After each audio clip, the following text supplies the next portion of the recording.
we were on holidays in Tasmania, and Robyn and I were driving around, and we talked about work in past and stuff like that, and I was fairly unhappy with what I was doing at the time, and I said, well, find me a job.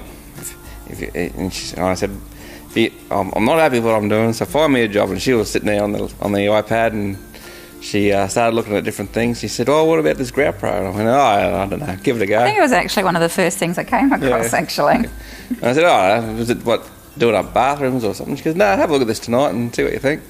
So, we got to our place where we were staying, and I had a bit of a look at it later in that night, and so yeah, it looks all right. And anyway, a few days went past, and I said, oh, look, I'll have a look at that when we get back. And we sort of didn't think too much more of it at the time, but Robyn sort of kept it going when we got back. Planted the seed. Yep. So we looked at a couple of different businesses along the same sort of path, but I think what interested me was I've had old houses in the past. We've had 4 or 5 different houses, and I've always sort of done up bathrooms or done up wet areas, and so I like doing that sort of role. So we had a look at quite a lot of different franchises, and every one that I kept going back to was always renovation of some description. And the kids said to us, well, why do you want to get into that? Like, don't you remember all the times that you were doing the bathroom and you were yelling and screaming about something that wasn't working right? And I said, yeah, but the point is that after 4 houses, each of them we've renovated, there's a reason. It's because we like doing it.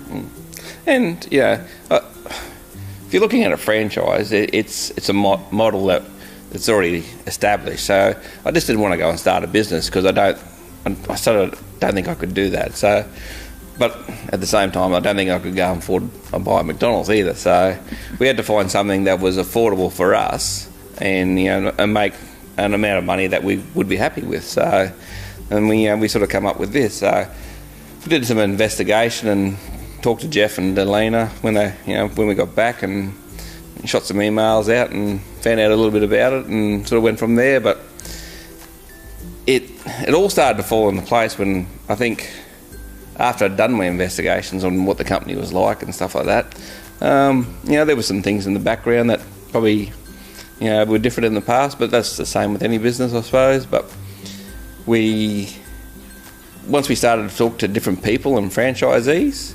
and like there's a couple that have got their family into it, and so you don't suggest to your family member that to get into a business that's not doing well. So that sort of planted a really good seed in what I thought was a good business anyway. Yeah, and Delena and Jeff, they gave us, contact details of other franchisees that we could contact. So we called lots of different people from the franchisee sort of list, and had a bit of a chat to them, and got a bit of a take on, what worked well for them, what they were sort of struggling with over the time, and, decided that, and they all said the same thing, that, if you want to make it work, it's going to work. So.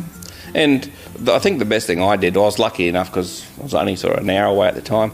I rang Ben from Tweed, and Hugh was at Robyn. I talked to both of them, and Ben was very open. He said, "Oh, look, come down and spend a day with me." And I thought, he's just trying to get a bit of free labour, but he was fantastic. I was actually crook at the time, and he actually spent 2 or 3 days with me, and just it was slower for him, which he didn't mind, but. He showed me all the things I needed to sort of put my mind at ease, and his wife worked with him, so it was a fairly good, I suppose, stepping stone for where I wanted to be. Things were starting to fall into place, and well, we're down here at training now. Yeah, and we're at training, and this is, if I could have been here a month ago, I probably would have been.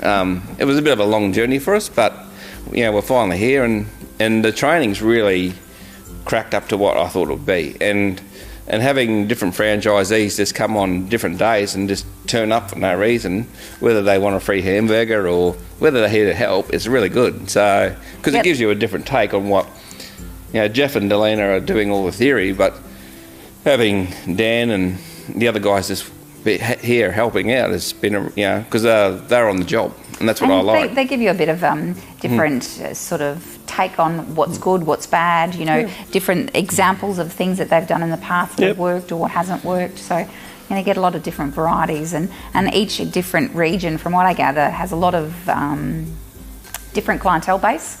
So, it's been good hearing that as well. Yeah. So, and, perfect example was today, Dan went to do something and Ben sort of had a different take on it. So they showed us both ways, and I think you just got to take out what do you want from it, sort of thing. So both ways correct, but it was good to see both ways. So it was. And you just got to get out there and give it a go and try it. Get on the power tools, do the tiling. We wanted lifestyle. Lifestyle. Wanted to be in control. Control more, yeah, exactly right. And it's not about money. Well, there is a little bit to do with money, but if you can make an all right wage and you're happy and comfortable with what you're doing, I think you're better than sitting behind a desk not happy with what you're doing.